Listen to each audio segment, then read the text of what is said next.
दोस्तों नमस्कार, मेरा नाम है मनीष कुमार सिंह और आप देख रहे हैं 4 पीएम महाराष्ट्र और आपका बहुत बहुत स्वागत करता हूं।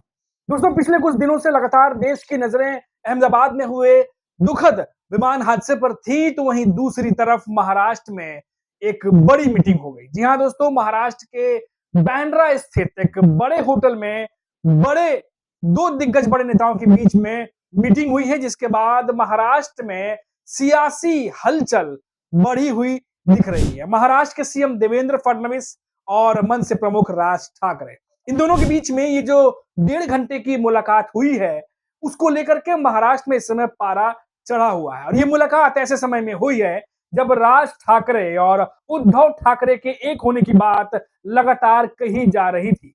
और इसी बीच जब दोनों ही तरफ से, यानी उद्धव ठाकरे की शिवसेना और राज ठाकरे यानी एमएनएस की तरफ से जो नेता हैं वो सकारात्मक बयान दे रहे थे, और इस बीच देवेंद्र फडणवीस की मुलाकात राज ठाकरे से हो जाती है। जी हाँ दोस्तों, वो भी ये मुलाकात इसलिए भी ज्यादा चर्चा में है क्योंकि इस मुलाकात से 1-2 दिन पहले ही देवेंद्र फडणवीस का बयान आया था। बयान ये था कि उद्धव ठाकरे और राज ठाकरे के एक होने की बात जो आ रही है सामने, उस पर सवाल पूछा गया तो यही देवेंद्र फडणवीस कहते नजर आए कि बेगानी शादी में अब्दुल्ला दीवाना जैसा सवाल हो जाएगा, जवाब हो जाएगा ये, जिन्हें जो करते हैं वो करने दीजिए। और ये बयान देने के बाद ही देवेंद्र फडणवीस की एंट्री होती है ठाकरे बंधुओं के बीच में। वो बयान सुनाते हैं आपका, पहले देवेंद्र फडणवीस ने कहा क्या था। दोन्ही राष्ट्रवादी एकत्र येण्याची चर्चा चालू आहे, त्यासोबत दोन्ही ठाकरे एकत्र येण्याची चर्चा चालू आहे। भाजप याकडे कसं पाहतं? त्याच्यावर मी आधीच सांगितलं आहे, बेगानी शादी में अब्दुल्ला दीवाना मला व्हायचं नाही। तो दोस्तों देखा आपने कि महाराष्ट्र की सियासत पल पल करवट बदल रही है, क्योंकि सभी को पता है कि बीजेपी विधानसभा चुनाव के बाद से लगातार सबसे बड़ी पार्टी महाराष्ट्र में बनी रहनी चाहती है। और क्योंकि आपको याद होगा कि विधानसभा चुनाव के दौरान ही बीजेपी के कई प्रमुख नेताओं ने साल 2029 में होने वाले लोकसभा चुनाव के बारे में भी हल्की हल्की झलकियां दिखाई थी कि क्या आगे के रणनीति को लेके बीजेपी प्लान कर रही है महाराष्ट्र में, क्योंकि महाराष्ट्र बीजेपी के नजरिए से बहुत अहम है, क्योंकि आरएसएस का जो मुख्यालय है वो भी नागपुर में पड़ता है। और इसीलिए देखा गया था कि काफी जद्दोजहद महाराष्ट्र के चुनाव में देखने को मिली थी।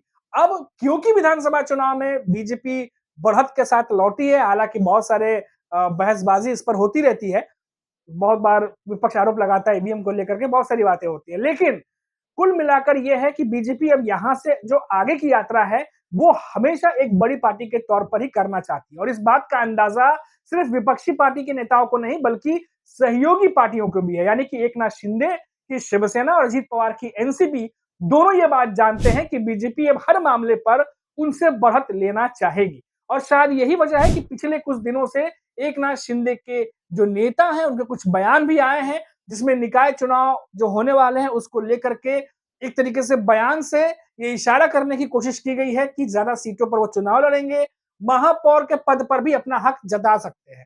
और वैसा ही कुछ अजीत पवार की एनसीपी से भी देखने को मिला है। हालांकि महापौर के पद पर कुछ बात नहीं बनी, ना कही गई है, लेकिन पुणे की जो ज्यादातर सीट है वो अजीत पवार की पार्टी अपने पास रखना चाहती है। और बीजेपी ऐसे में मुंबई, ठाणे, पुणे जो आसपास के तमाम इलाके हैं उन तमाम सीटों पर अपना दावा करेगी। और इसीलिए देवेंद्र फडणवीस का पहले भी एक बयान आ चुका है जब उन्होंने कहा कि हम जो है वो जिस सीट पर हमारी सहमति बनती है वहां हम फ्रेंडली फाइट करेंगे। अब ये बातें मैं आपको क्यों बता रहा हूं दोस्तों, हमने ये बातें पहले की रिपोर्ट्स में भी की है। ये बात मैं इसलिए कह रहा हूं क्योंकि ये जो मुलाकात हुई है राज ठाकरे से देवेंद्र फडणवीस की, इसको लेके चर्चा गर्म है। हालांकि ये मुलाकात जो हुई है इनके बीच में वो काफी समय अभी गुजर चुका है, काफी घंटे निकल चुके हैं, लेकिन इस पर उद्धव ठाकरे की शिवसेना के नेताओं की तरफ से रिएक्शन आ गया है दोस्तों। संजय राउत उन्होंने साफ कहा है कि महाराष्ट्र में जो मराठी मानुष की जो दुर्गति हुई है उसके जिम्मेदार देवेंद्र फडणवीस है। संजय राउत ने ये बात कहा है और ये बयान अभी कई पब्लिकेशंस में छप भी रहे हैं। और इस मुलाकात को लेकर के साफ तौर पर तो इस मुलाकात के बारे में क्या कहते हैं ये बातें नहीं कही गई, लेकिन एक नाराजगी जो है उद्धव ठाकरे की शिवसेना में देखने को मिल रही है, क्योंकि अचानक से चीजें जो है वो बदली हैं। क्योंकि जब देवेंद्र फडणवीस से राज ठाकरे की मुलाकात हुई उसके बाद खबर ये भी है कि राज ठाकरे ने अपने पार्टी के साथ एक अहम बैठक भी की है। अब इस बैठक में या इस जो मीटिंग हुई है इसमें क्या कुछ हुआ है ये बातें तो सामने नहीं आई है, लेकिन ये बातें जरूर हो रही हैं कि बीजेपी के साथ अगर गठबंधन की बात चल रही है राज ठाकरे की, तो जरूर रणनीतिक तौर पर बातें हुई होंगी कि क्या इससे राज ठाकरे को फायदा होगा या नुकसान होगा, क्योंकि साफ तौर पर देखा जा रहा है कि विधानसभा चुनाव में न ही उद्धव ठाकरे को बहुत फायदा मिला और न ही राज ठाकरे को बहुत फायदा मिला। और ऐसे में ये दोनों ठाकरे ब्रदर्स अगर एक होते हैं तो उस पर भी रणनीति बन रही थी कि कितना फायदा मिलेगा, नहीं मिलेगा। और शायद यही वजह है कि बीजेपी के साथ हुई बैठक के बाद भी राज ठाकरे की पार्टी में यही सब रणनीति बन रही होगी कि फायदा होगा या नुकसान होगा। जाहिर तौर पर पार्टी अपने लेवल पर ये सब तमाम चीजें तो करती है। अब लेकिन दोस्तों ये जो बात हम कर रहे हैं बीजेपी, राज ठाकरे, उद्धव ठाकरे, इन सब के बीच में दो और बड़ी पार्टियां हैं जिनकी बात करना इस समय बहुत जरूरी है, और वो है एकनाथ शिंदे की शिवसेना और अजीत पवार की एनसीपी। अब देखिए दोस्तों, एकनाथ शिंदे की शिवसेना लगातार विधानसभा चुनाव के बाद से ही नाराजगी मोड में है। किसी न किसी बात को लेकर के नाराजगी उनकी पार्टी के भीतर रहती है।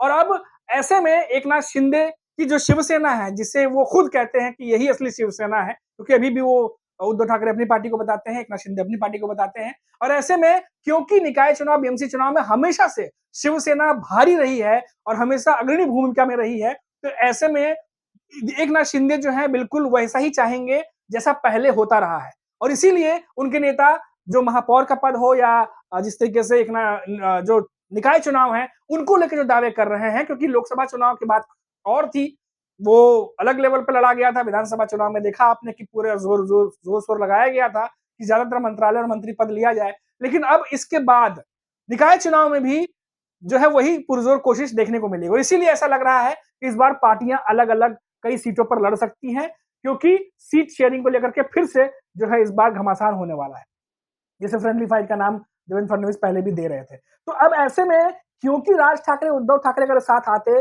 तो जानकार ये मान रहे थे कि इससे एकनाथ शिंदे को बड़ा नुकसान हो सकता था, क्योंकि ज्यादातर सीटों पर शिवसेना बनाम शिवसेना रहती है। और ऐसे में दोनों ठाकरे ब्रदर्स अगर एक साथ हो जाते हैं तो बहुत बड़ा एक वोट परसेंटेज जो है वो ठाकरे ब्रदर्स की तरफ शिफ्ट हो सकता था।